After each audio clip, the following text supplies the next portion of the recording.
ସମସ୍ତଙ୍କୁ ପ୍ରଭୁ ଯୀଶୁଖ୍ରୀଷ୍ଟଙ୍କର ବହୁମୂଲ୍ୟ ନାମରେ ମୋର ଆନ୍ତରିକ ନମସ୍କାର। ଆଜିର ଏହି ଭିଡ଼ିଓରେ ଆମେମାନେ ଦେଖିବା ପ୍ରଭୁ ଯୀଶୁଖ୍ରୀଷ୍ଟ କେଉଁଠାରୁ ନିଜର କ୍ରୁଶ ଉଠାଇଥିଲେ, ସେ କେଉଁ ରାସ୍ତାରେ ଯାଇଥିଲେ ଏବଂ କେତୋଟି ଷ୍ଟେସନ ଅତିକ୍ରମ କରିକି ସେ ଯାଇଥିଲେ। ପରବର୍ତ୍ତୀ ମୁହୂର୍ତ୍ତରେ ଶେଷରେ ସେ କେଉଁ ସ୍ଥାନରେ ପହଞ୍ଚିଥିଲେ, ତାଙ୍କୁ କେଉଁ ସ୍ଥାନରେ କ୍ରୁଶାର୍ପିତ କରାଯାଇଥିଲା। ହଁ ପ୍ରିୟ ବନ୍ଧୁଗଣ, ସେ ଜାଗାକୁ ଆମେମାନେ ଦେଖିବା। ତେଣୁ ପ୍ରିୟ ବନ୍ଧୁଗଣ, ଏ ରାସ୍ତାକୁ କୁହାଯାଏ ଭିଆ ଡୋଲୋରସା, ବା ତାକୁ ଭାୟା ଓ ଡୋଲୋରସା ବି କୁହାଯାଏ।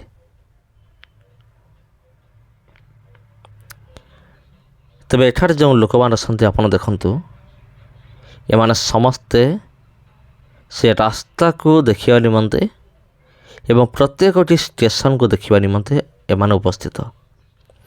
ଏଠାରେ ପ୍ରାୟ ଟୋଟାଲ 14ଟା କି 15ଟା ଷ୍ଟେସନ ଅଛି। ଟୋଟାଲ ପ୍ରତି ଷ୍ଟେସନରେ କିଛି ନା କିଛି ଘଟଣା ପ୍ରଭୁ ଯୀଶୁଖ୍ରୀଷ୍ଟଙ୍କ ସହିତ ଘଟିଥିଲା। ତାହେଲେ ମୋର କହିବାର ଅର୍ଥ ହେଉଛି, ପ୍ରତ୍ୟେକ ଷ୍ଟେସନରେ ଗୋଟେ ଗୋଟେ ଘଟଣା ଯୀଶୁଙ୍କ ସହିତ, ଅର୍ଥାତ୍ 14ଟି ଘଟଣା ଘଟିଥିଲା। ଆଉ ସେଇ ଜାଗା ଏଇଠୁ ଆରମ୍ଭ, ଏଇଠାରୁ ସେ ନିଜର କ୍ରୁଶ ବହନ କରିଥିଲେ। ଏଇ ଜାଗାରୁ ବହନ କରିକି କେଉଁ କେଉଁ ରାସ୍ତା ଦେଇ ଯାଇଥିଲେ। ପ୍ରଥମ ଷ୍ଟେସନ ହେଉଛି ପ୍ରଭୁ ଯୀଶୁଙ୍କୁ ମୃତ୍ୟୁଦଣ୍ଡ ଦିଆଗଲା। ପ୍ରଭୁ ଯୀଶୁଖ୍ରୀଷ୍ଟଙ୍କୁ ମୃତ୍ୟୁଦଣ୍ଡରେ ଦଣ୍ଡିତ କରାଗଲା। ଇଏ ହେଉଛି ସେଇ ଜାଗା। ତେବେ ପ୍ରଭୁ ଯୀଶୁଖ୍ରୀଷ୍ଟଙ୍କୁ ଯେଉଁ ମୃତ୍ୟୁଦଣ୍ଡରେ ଦଣ୍ଡିତ କରାଗଲା, ସେତେବେଳେ ସାଧୁକୀ ଫାରୁସୀମାନେ ବା ଜନସାଧାରଣ ବି ସେମାନେ ଚିଲଉଥିଲେ ଯେ ଯୀଶୁଙ୍କୁ କ୍ରୁଶରେ ଚଢ଼ାଅ। ପିଲାତ କ'ଣ କଲେ, ଏକ ପାତ୍ରରେ ଜଳ ମଗାଇଲେ, ନିଜର ହାତ ଧୋଇଲେ ଏବଂ ଗୋଟେ ବିଷୟ କହିଲେ ଯେ ଯୀଶୁ ହେଉଛନ୍ତି ନିର୍ଦ୍ଦୋଷ, ମୋର ଇଚ୍ଛା ନାହିଁ ତାଙ୍କୁ କ୍ରୁଶରେ ମାରିବା ପାଇଁ, କିନ୍ତୁ ତୁମେ ମୋତେ ବାଧ୍ୟ କରୁଥିବାରୁ ମୁଁ ତାଙ୍କୁ କ୍ରୁଶରେ ଚଢ଼ାଉଛି। ମୁଁ ଏଇ ଯେଉଁ ଅପରାଧ କରୁଛି, ଏଥିପାଇଁ ମୁଁ ଦାୟୀ ନୁହେଁ। ଏଇଟା କିଏ କହିଥିଲେ? ପିଲାତ କହିଥିଲେ। ତେବେ ପ୍ରଭୁ ଯୀଶୁଖ୍ରୀଷ୍ଟଙ୍କୁ ସେଇଠି ମୃତ୍ୟୁଦଣ୍ଡ ଶୁଣା ହେଇଥିଲା। ଇଏ ହେଉଛି ଏକ ଚାପେଲ, ଫ୍ଲାଗଲେସନ୍ ଚାପେଲ ବୋଲି କୁହାଯାଏ ୟାକୁ। ଆଉ ଏଇ ଜାଗାରେ ପ୍ରାର୍ଥନା ହୁଏ, ଉପାସନା ହୁଏ। ଦେଶ ବିଦେଶରୁ ଲୋକମାନେ ଆସନ୍ତି। ଆଉ ଏଇ ଜାଗାରେ ସେମାନେ କ'ଣ କରନ୍ତି? ପ୍ରାର୍ଥନା କରନ୍ତି। ତେବେ ଏଇ ଜାଗା ସେଇ ନାମରେ ଜଣାଶୁଣା, ଫ୍ଲାଗଲେସନ୍ ଚାପେଲ। ଏଠି ଦେଶୀ ଏବଂ ବିଦେଶୀ ଉଭୟ ଲୋକମାନେ ଏ ସ୍ଥାନରେ ସେମାନେ ରେଷ୍ଟ କରନ୍ତି ବା ଏଠି ବସା ଉଠା କରନ୍ତି। ଆଉ ଏଇ ଜାଗାରେ ଦେଖନ୍ତୁ ଦୀପ ଜଳାଯାଇଛି ଏବଂ ଏଇ ଜାଗାରେ କ'ଣ ହୁଏ? ପ୍ରାର୍ଥନା ହୁଏ, ଉପାସନା ହୁଏ। ତେବେ ପ୍ରଥମ ଷ୍ଟେସନ ଗଲା। ଦ୍ୱିତୀୟ ଷ୍ଟେସନ, ଆଉ ପ୍ରଭୁ ଯୀଶୁଖ୍ରୀଷ୍ଟ କ'ଣ କରିଥିଲେ? ନିଜ କ୍ରୁଶକୁ ଉଠାଇଥିଲେ। ପ୍ରଥମ ଷ୍ଟେସନ ଆମେ ଦେଖିଲୁ, ସେଠି ମୃତ୍ୟୁଦଣ୍ଡ ମିଳିଥିଲା, କିନ୍ତୁ ଏଇ ଜାଗାରୁ ପ୍ରଭୁ ଯୀଶୁଖ୍ରୀଷ୍ଟ ନିଜର କ୍ରୁଶକୁ ବହିଥିଲେ, ଉଠିଥିଲେ। ଏଠି ଗୋଟେ ମୂର୍ତ୍ତି ଅଛି, ଦେଖନ୍ତୁ। ପ୍ରଭୁ ଯୀଶୁଙ୍କର ଗୋଟେ ମୂର୍ତ୍ତି ଅଛି। ପ୍ରଭୁ ଯୀଶୁ କ୍ରୁଶକୁ ବହନ କରିବାର ଗୋଟେ ମୂର୍ତ୍ତି ଅଛି। ଆଉ ଏମିତିରେ ମୁଁ ମୂର୍ତ୍ତି ପୂଜାର ସପକ୍ଷରେ ନୁହେଁ। ମୂର୍ତ୍ତି ପୂଜାକୁ ମୁଁ ବହୁତ ବିରୋଧ କରେ, କିନ୍ତୁ ଏଇସବୁ ରଖାଯାଇଛି ନିଜ ଶୋ ପାଇଁ ଆଉ ସମସ୍ତଙ୍କର ଦୃଷ୍ଟି ଆକର୍ଷଣ କରିବା ନିମନ୍ତେ ଏମିତି ମୂର୍ତ୍ତି ଗୁଡ଼ାକ ଏଠି ରଖାଯାଇଛି। କିନ୍ତୁ ଆପଣ କ'ଣ ଭାବୁଛନ୍ତି? କମେଣ୍ଟ କରନ୍ତୁ। ତେବେ ଆହୁରି 12ଟି ଷ୍ଟେସନ ଅଛି ପ୍ରିୟ ବନ୍ଧୁଗଣ। ଭିଡ଼ିଓକୁ ଆପଣ ଦେଖୁଥାନ୍ତୁ। ଆହୁରି 12ଟି ଷ୍ଟେସନ ଅଛି। ଆଉ 12ଟି ଷ୍ଟେସନକୁ ଆମେମାନେ ଦେଖିବା। ଏଠି ବି ଦେଖନ୍ତୁ ଲେଖା ଅଛି ଭାୟା ଡୋଲୋରସା।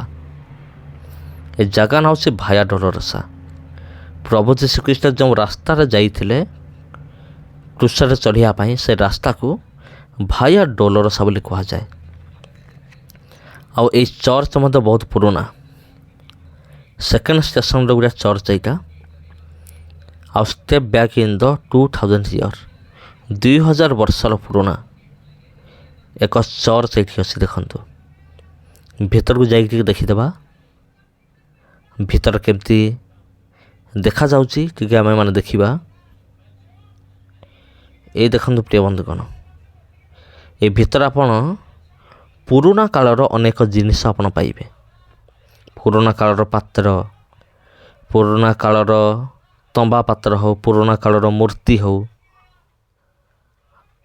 ଆଉ ଏମିତି ପୁରାତନ କାଳର ଅନେକ ପାତ୍ର ଗୁଡ଼ିକ, ବିଭିନ୍ନ ଜିନିଷ ଆପଣ ପାଇବେ। ତେବେ ପ୍ରିୟ ବନ୍ଧୁଗଣ, ଆପଣମାନେ ଦେଖିଲେ, ଆଉ ବର୍ତ୍ତମାନ ଆମେମାନେ ନେକ୍ସଟ ବା ପରବର୍ତ୍ତୀ ଷ୍ଟେସନକୁ ଆମେମାନେ ଦେଖିବା। ଆଉ ଏଇ ଜାଗା ଏମିତି ଆଜି ବି ଅଛି। ଆଉ ସବୁଠାରୁ ବଡ଼ କଥା ହେଉଛି ଏଇ ଜାଗା ହେଉଛି ବହୁତ ପରିଷ୍କାର ଅଟେ। କାରଣ ପ୍ରଭୁ ଯୀଶୁଖ୍ରୀଷ୍ଟ ଯେଉଁ ସ୍ଥାନରେ ଚାଲିକି ଯାଇଥିଲେ ତାହା ମଧ୍ୟ ପବିତ୍ର ବୋଲି ମାନ୍ୟ କରାଯାଏ। ଏଇଟା ହେଉଛି ତୃତୀୟ ଷ୍ଟେସନ ଯେଉଁଠି ପ୍ରଭୁ ଯୀଶୁଖ୍ରୀଷ୍ଟ ପ୍ରଥମ ଥର ତଳେ ପଡ଼ିଥିଲେ। କିନ୍ତୁ ଏଇଟା ବାଇବେଲରେ ଲେଖା ନାହିଁ। ଏଇଟା ହେଉଛି ଟ୍ରେଡ଼ିସନାଲି ଏଇଟା ବିଶ୍ୱାସ କରାଯାଏ। କିଛି ଅଛି ଷ୍ଟେସନ ଯେଉଁଟାକି ବିବ୍ଲିକାଲ, କିଛି ଅଛି ଟ୍ରେଡ଼ିସନାଲ ଯେଉଁଟାକି ବାଇବେଲରେ ଲେଖା ନାହିଁ। କିନ୍ତୁ ଏଠାକାର ଯେଉଁ ଲୋକମାନେ ସେମାନେ ବିଶ୍ୱାସ କରନ୍ତି ପ୍ରଭୁ ଏଠି ପଡ଼ିଥିଲେ। ଆଉ ଏଠି ଚତୁର୍ଥ ଷ୍ଟେସନ ଏଇଟା, ଯୀଶୁ ତାଙ୍କ ମାଆଙ୍କୁ ଭେଟିଥିଲେ। ଯୀଶୁ ତାଙ୍କ ମାଆଙ୍କୁ ଭେଟିଥିଲେ ଏଇଠି। ଏଇଟା ହେଉଛି ଚତୁର୍ଥ ଷ୍ଟେସନ। ଆହୁରି ଅଛି 10ଟା ଷ୍ଟେସନ। ଆପଣମାନେ ଭିଡ଼ିଓକୁ ଦେଖୁଥାନ୍ତୁ। ସେ ଜାଗା ଗୁଡ଼ିକ ମୁଁ କହିବି ଆପଣଙ୍କୁ, କେଉଁ କେଉଁ ଜାଗା ଆଉ କ'ଣ ସବୁ ଘଟିଥିଲା। ସେଥିପାଇଁ ଭିଡ଼ିଓକୁ ଦେଖୁଥାନ୍ତୁ। ଏଠି ମଧ୍ୟ ଗୋଟେ ଚାପେଲ ଅଛି, ବା ଏଠି ଗୋଟେ କହିପାରିବେ ଚର୍ଚ୍ଚ ଘର, ବା ଏଠି ଉପାସନା କରାଯାଉଥିବା ଏକ ଗୃହ ଅଛି। ଆପଣ ଦେଖନ୍ତୁ,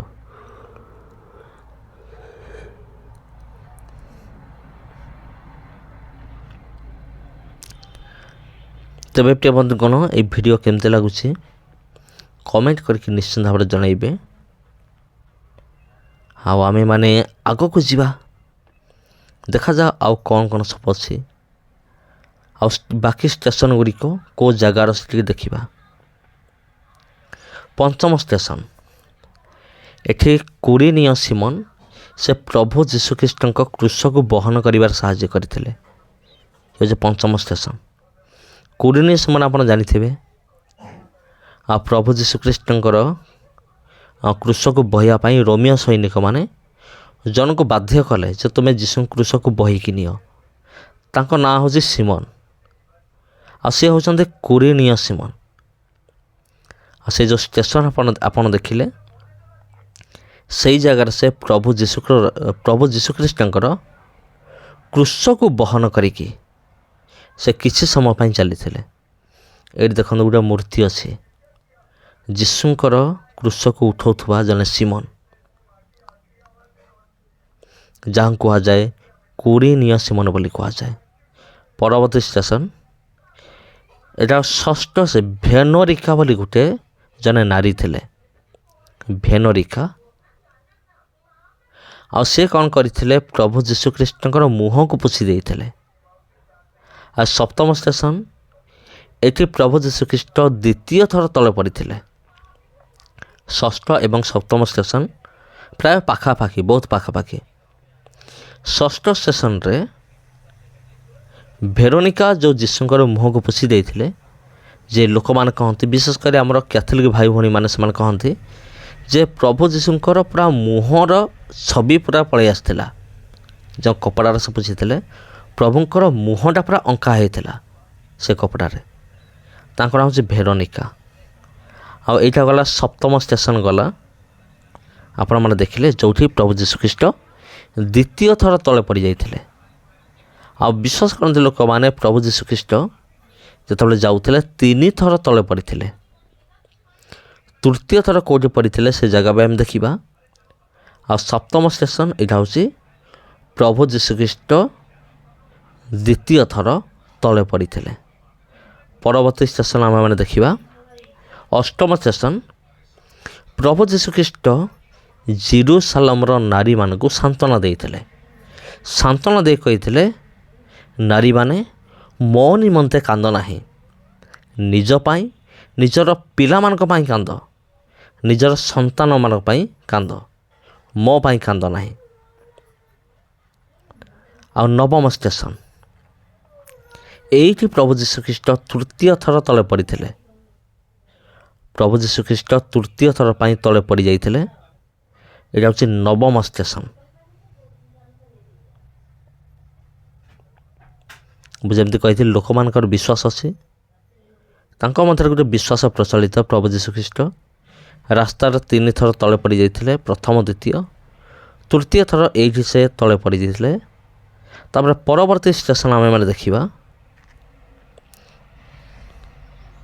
ଆଉ ଏଠି କ'ଣ ହେଇଥିଲା, ଆଉ ପ୍ରଭୁ ଯୀଶୁଖ୍ରୀଷ୍ଟଙ୍କର ବସ୍ତ୍ରକୁ ଭାଗ କରାହେଇଥିଲା। ଦଶମ ଷ୍ଟେସନ ଏଇଟା। ଆଉ ଏଇଠି ପ୍ରଭୁ ଯୀଶୁଖ୍ରୀଷ୍ଟଙ୍କର ବସ୍ତ୍ରକୁ ଭାଗ କରାହେଇଥିଲା। ଆପଣ ଜାଣିଥିବେ, ସେ ତାଙ୍କ ବସ୍ତ୍ର ପାଇଁ ଗୁଲି ବାଣ୍ଟ କରାହେଲା। ଗୁଲି ବାଣ୍ଟ କରାହେଇକି ଆଉ ରୋମିଓ ସୈନିକମାନେ ଗୁଲି ବାଣ୍ଟ କଲେ। ଆଉ ସେମାନେ କ'ଣ କଲେ, ସେ ବସ୍ତ୍ରକୁ ନ ଚିରିକି ତାକୁ ଗୁଲି ବାଣ୍ଟ କରିକି ଭାଗ କରିକି ନେଇଗଲେ। ହାଇଏଷ୍ଟ ପିକ୍ ଦେଖନ୍ତୁ, ଇଏ ଗୋଟେ ଜାଗା। ଆଉ ପ୍ରିୟ ବନ୍ଧୁଗଣ, ଦୟାକରି ମୋତେ କମେଣ୍ଟ କରନ୍ତୁ, ଏ ଜାଗା ଆପଣଙ୍କୁ କିପରି ଲାଗୁଛି। ପ୍ରଭୁ ଯୀଶୁଖ୍ରୀଷ୍ଟଙ୍କର ଏଇ ଯେଉଁ କ୍ରୁଶର ରାସ୍ତା ଆପଣଙ୍କୁ କିପରି ଲାଗୁଛି, କମେଣ୍ଟ ମାଧ୍ୟମରେ ନିଶ୍ଚିନ୍ତ ଭାବରେ ଜଣାଇବା ପାଇଁ ଅନୁରୋଧ। ଚର୍ଚ୍ଚ ଅଫ୍ ହୋଲି ସେପଲଚର, ଏଇଟା ଗୋଟେ ଚର୍ଚ୍ଚ। ପ୍ରିୟ ବନ୍ଧୁଗଣ, ଏଇଟା ସ୍ୱତନ୍ତ୍ର ଏକ ଚର୍ଚ୍ଚ ଅଟେ। ଏଇ ଜାଗାରେ ଆରାଧନା ହୁଏ, ଯୀଶୁଙ୍କ ନାମରେ ଉପାସନା ହୁଏ, ବାଇବଲ ଅଧ୍ୟୟନ ହୁଏ, ପାଳକ ଆଜ୍ଞା ପ୍ରଚାର କରନ୍ତି ଯେମିତି ଆପଣଙ୍କର ଘରେ। 11ତମ ଷ୍ଟେସନ, ଏଇଠି ଯୀଶୁଙ୍କୁ କ'ଣ କରାହେଇଥିଲା, କଣ୍ଟା ମରା ହେଇଥିଲା। ହଁ ପ୍ରିୟ ବନ୍ଧୁଗଣ, ଏଇଠି ଯୀଶୁଙ୍କୁ କ'ଣ କରାହେଇଥିଲା, କଣ୍ଟା ମରା ହେଇଥିଲା। ତାଙ୍କର ହାତ ପାଦରେ କଣ୍ଟା ମରା ହେଇଥିଲା। ଆଉ ଦେଖନ୍ତୁ, ଇଏ ହେଉଛି ସେଇ ଜାଗା। ଆଉ ଏଇ ଜାଗାରେ ଇଏ ହେଉଛି 12ତମ ଷ୍ଟେସନ। ଆଉ ପ୍ରଭୁ ଯୀଶୁଙ୍କୁ ଏଇଠି କ୍ରୁଶରେ ଚଢ଼ା ହେଇଥିଲା। ଆଉ ଆପଣ ଯେଉଁ କହୁଛନ୍ତି ଗଲଗଥା ପାହାଡ଼, ଆଜି ସେ ପାହାଡ଼ ଆଉ ନାହିଁ। ଏଇଠି ଥିଲା ପାହାଡ଼, ଇଏ ହେଉଛି ଗଲଗଥା। ଏଇ ପାହାଡ଼କୁ ପୁରା ତା ଚିହ୍ନ ବନାଉ ନାହିଁ, କିନ୍ତୁ ଏଇ ଜାଗାରେ, ଯେଉଁ ଜାଗାରେ ଯୀଶୁଙ୍କୁ କ୍ରୁଶାର୍ପିତ କରାଯାଇଥିଲା, ସେଇ ଜାଗାରେ ଏଇ ଚର୍ଚ୍ଚ ତିଆରି କରାଯାଇଛି। ଆଉ ଏଇ ଚର୍ଚ୍ଚ ଏକ ବହୁତ ବଡ଼ ବିଶାଳ ଚର୍ଚ୍ଚ। ଏଇଟା ଏକ ଚର୍ଚ୍ଚ। ଭିତରଟା ପ୍ରାୟ ଟିକେ ଅନ୍ଧାରୁଆ, ଆପଣଙ୍କୁ ହୁଏତ ଟିକେ ବୋର୍ ଲାଗିବ। ତଥାପି ଆପଣମାନେ ଦେଖନ୍ତୁ, ଇଏ ହେଉଛି ସେଇ ଜାଗା ଯେଉଁ ଜାଗାରେ ପ୍ରଭୁ ଯୀଶୁଖ୍ରୀଷ୍ଟଙ୍କୁ କ'ଣ କରାହେଇଥିଲା, ତାଙ୍କର କ୍ରୁଶବିଦ୍ଧ କରାହେଇଥିଲା। ଏଇ ଜାଗାରେ ଇଏ ହେଉଛି ବହୁତ ବଡ଼ ଘର। ଆଉ ଏଠାକାର ଲୋକମାନେ କ'ଣ କରୁଛନ୍ତି, ଯିବା ଆସିବା କରୁଛନ୍ତି। ଦେଖନ୍ତୁ, ମାନେ ଉପର ମହଲା ବି ଅଛି, ତଳ ମହଲା ବି ଅଛି। ପ୍ରାୟ ଗୋଟେ ଅନୁମାନରେ ମୁଁ କହୁଛି, ଏଠି 3 ମହଲା କି 4 ମହଲା ଥାଇପାରେ। ବିରାଟ ବଡ଼ ଗୃହ ଅଛି। ଯେଉଁ ଜାଗାରେ ଦିନେ ଗଲଗଥା ପାହାଡ଼ ଥିଲା, ସେଇ ଜାଗାରେ ଏବେ ଏଇ ଚର୍ଚ୍ଚ। ଇଏ 13ତମ ଷ୍ଟେସନ। ଏଠି କ'ଣ କରାଯାଇଥିଲା, ଯୀଶୁଙ୍କୁ କ୍ରୁଶରୁ ଓହ୍ଲା ଯାଇଥିଲା। 13ତମ ଷ୍ଟେସନରେ ପ୍ରାୟ 13-14 ଷ୍ଟେସନ ବା 12-13-14 ଷ୍ଟେସନ ପାଖାପାଖି ଯୀଶୁଙ୍କୁ କ୍ରୁଶରୁ ଓହ୍ଲାଇକି ଏଇଠି ରଖାଯାଇଥିଲା, ତଳେ ଓହ୍ଲା ଯାଇଥିଲା। ତଳେ ଓହ୍ଲାଇକି ଏଇ ସ୍ଥାନରେ ଯୀଶୁଙ୍କ କ୍ରୁଶକୁ ରଖାଯାଇଥିଲା। ଆପଣମାନେ ଦେଖନ୍ତୁ, ଆପଣ ଯେଉଁ ଯୀଶୁଙ୍କର କ୍ରୁଶ କହୁଛନ୍ତି, ଆଉ ପ୍ରଭୁ ଯୀଶୁଙ୍କର ଶରୀରକୁ ମାନେ କ୍ରୁଶରୁ ଓହ୍ଲାଇକି ଏଇ ଜାଗାରେ ଶୁଆଯାଇଥିଲା।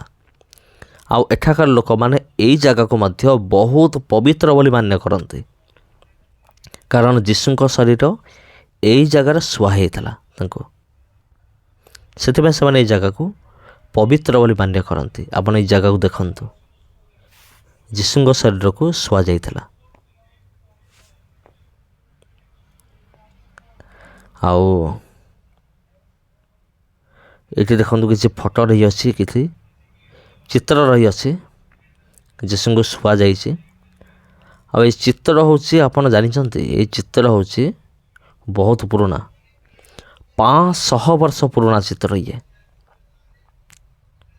ଆଉ ପ୍ରିୟ ବନ୍ଧୁଗଣ, ଇଏ ହେଉଛି ଲାଷ୍ଟ 14ତମ ଷ୍ଟେସନ୍। ଏଇ ସ୍ଥାନରୁ ଯୀଶୁଙ୍କୁ ନିଆଯାଇଥିଲା, କେଉଁଠିକି? କବରକୁ ନିଆଯାଇଥିଲା। ମାନେ ପ୍ରଭୁ ଯୀଶୁଖ୍ରୀଷ୍ଟଙ୍କୁ ଏଇ ସ୍ଥାନରୁ କବରକୁ ନିଆଯାଇଥିଲା। ଆଉ ଯେଉଁ କବରକୁ ଯୋସେଫ ତିଆରି କରିଥିଲେ, ହରାମଥିଆର ଯୋସେଫ,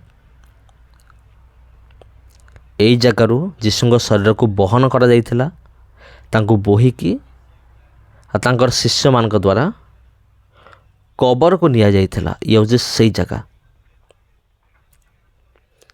ଆଉ ସେ ଆଉ ନାହାନ୍ତି। ହି ଇଜ୍ ରାଇଜେନ୍, ସେ ଉଠି ଅଛନ୍ତି। ପ୍ରଭୁ ଯୀଶୁଖ୍ରୀଷ୍ଟ ଆଜି ମଧ୍ୟ ଜୀବିତ ଅଟନ୍ତି। ତେବେ ଖ୍ରୀଷ୍ଟରେ ପ୍ରିୟ ଭାଇ ଭଉଣୀମାନେ, ଆପଣମାନଙ୍କୁ ମୁଁ 14ଟା ଯାକ ଷ୍ଟେସନ୍ ମୁଁ ଦେଖାଇଲି। এই 14ଟି ଷ୍ଟେସନ୍ ମଧ୍ୟରୁ ଆପଣଙ୍କର କେଉଁ ଷ୍ଟେସନ୍ ଫେଭରାଇଟ୍, ଆପଣ କମେଣ୍ଟ କରିକି ମୋତେ ନିଶ୍ଚିନ୍ତ ଭାବରେ ଜଣାଇବେ। ଏ 14ଟି ଷ୍ଟେସନ୍ ମଧ୍ୟରୁ କେଉଁ ଷ୍ଟେସନ୍ ଆପଣଙ୍କ ନିମନ୍ତେ ଫେଭରାଇଟ୍ ଅଟେ, ମୋତେ କମେଣ୍ଟ କରିକି ନିଶ୍ଚିନ୍ତ ରୂପରେ ଜଣାନ୍ତୁ। ତେବେ ଖ୍ରୀଷ୍ଟରେ ପ୍ରିୟ ଭାଇ ଭଉଣୀମାନେ, ଆଉ ଏଇଠି ଯେଉଁ କାଚ ଆପଣ ଦେଖୁଛନ୍ତି, ଏଇ ଭିତରେ ଗଲଗଥା ପାହାଡ଼ର ମାଟି ରଖାହେଇଛି। ଆପଣ ଦେଖନ୍ତୁ, ମାନେ ଏକ୍ଜାକ୍ଟଲି ଯେଉଁ ଜାଗାରେ ପ୍ରଭୁ ଯୀଶୁଙ୍କର କ୍ରୁଶକୁ ପୋତା ଯାଇଥିଲା, ସେ ଜାଗାର ଇଏ ହେଉଛି ଏକ ମାଟି। ଏଇଠି ରଖାଯାଇଛି କାଚ ବାକ୍ସ ଭିତରେ। ଏହା ମଧ୍ୟ ଆମମାନଙ୍କ ନିମନ୍ତେ କ'ଣ ଅଟେ? ଗୁରୁତ୍ୱପୂର୍ଣ୍ଣ ଅଟେ। ତେବେ ଖ୍ରୀଷ୍ଟରେ ପ୍ରିୟ ଭାଇ ଭଉଣୀମାନେ, ଆପଣମାନେ ଯେତେ ସବୁ ଷ୍ଟେସନ୍ ଦେଖିଲେ, ଆପଣ କିପରି ଲାଗିଲା କମେଣ୍ଟ ମାଧ୍ୟମରେ ନିଶ୍ଚିନ୍ତ ଭାବରେ ଜଣାନ୍ତୁ। ଆଉ ଯଦି ଭିଡ଼ିଓ ଆପଣଙ୍କୁ ଭଲ ଲାଗିଥାଏ, ଭିଡ଼ିଓକୁ ନିଶ୍ଚିନ୍ତ ଭାବରେ ସେୟାର କରନ୍ତୁ। ଆଉ ଯଦି ଆପଣ ପ୍ରଥମ ଥର ପାଇଁ ଚ୍ୟାନେଲକୁ ଆସିଛନ୍ତି, ଚ୍ୟାନେଲକୁ ସବସ୍କ୍ରାଇବ୍ କରି ରଖନ୍ତୁ।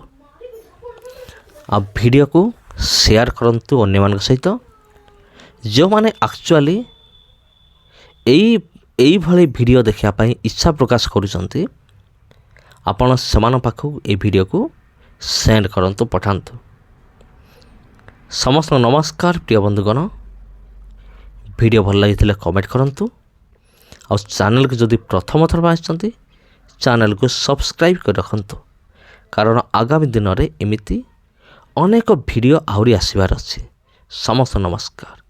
ପୁଣି ଭେଟ ହେବ ଆପଣଙ୍କ ସହିତ ଆଉ ଗୋଟେ ଭିଡ଼ିଓରେ।